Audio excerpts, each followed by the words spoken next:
Hi, I'm Charlene Laney, co-founder of Newmaker Financial and certified financial planner. In this video, we'll be talking about what are the top 3 ways and the things that you must do in order to vet your financial advisor, or if you're in the process of looking for a new financial advisor, these are the things that I would say you need to absolutely do before you make your decision. The first one is looking them up on BrokerCheck, seeing if there are any red flags there.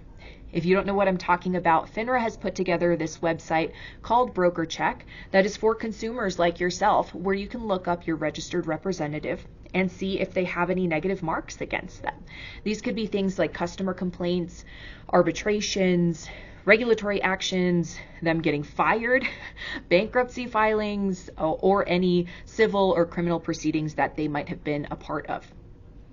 Now, the second thing is finding out, are they an investment fiduciary? If you are wondering what the heck is that word, fiduciary, well, it refers to a person whose role it is to provide advice to you that is in your best interest and not their best interest.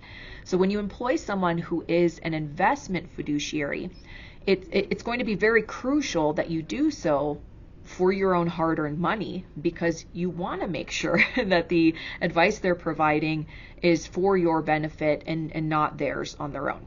Also, there are just so many ways that people who call themselves a financial advisor can provide advice that aren't necessarily best for you. Which brings us to item number 3.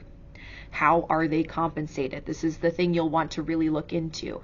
Now, for context, there are 3 main ways that financial advisors can get compensated. The first one being through commissionable products, and these can be things like life insurance policies, A-share mutual funds, etc.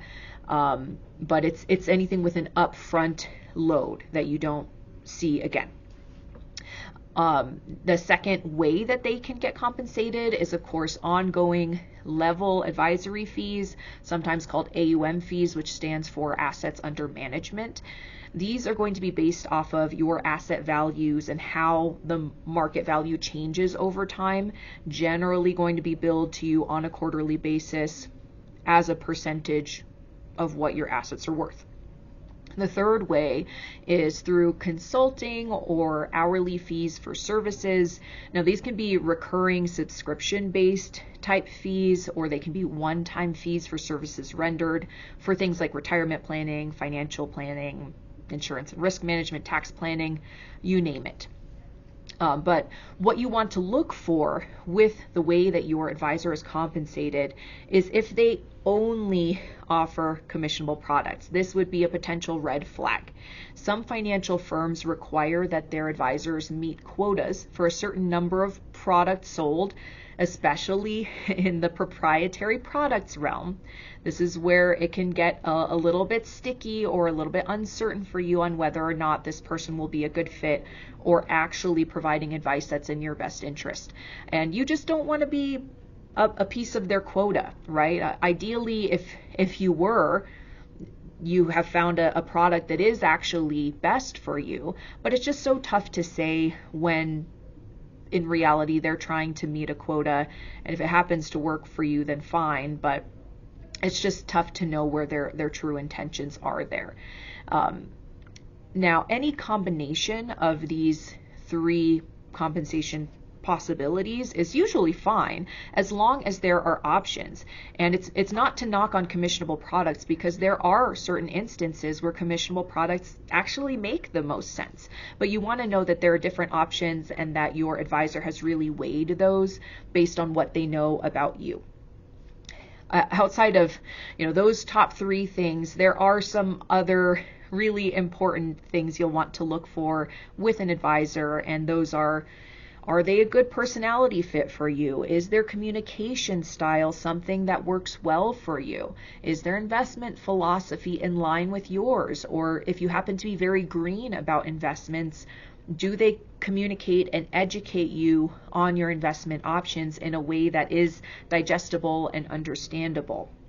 So yes, those things matter from a qualitative standpoint, of course, but these are the top 3 things that you absolutely must do when you're vetting your financial advisor or when you're interviewing for a new one. look them up on broker check, find out if they're an investment fiduciary, and finally dig into what their compensation structure is and whether or not they have options for how they get compensated. I hope this video has been helpful for you on your journey in working with financial advisors. We here at Newmaker Financial do serve people actually all over the US, so we can continue to offer services virtually if that is of interest to you. But otherwise, I wish you the best of luck in finding the right fit for yourself. If you haven't yet, please like, share, and subscribe. We will see you here again next week.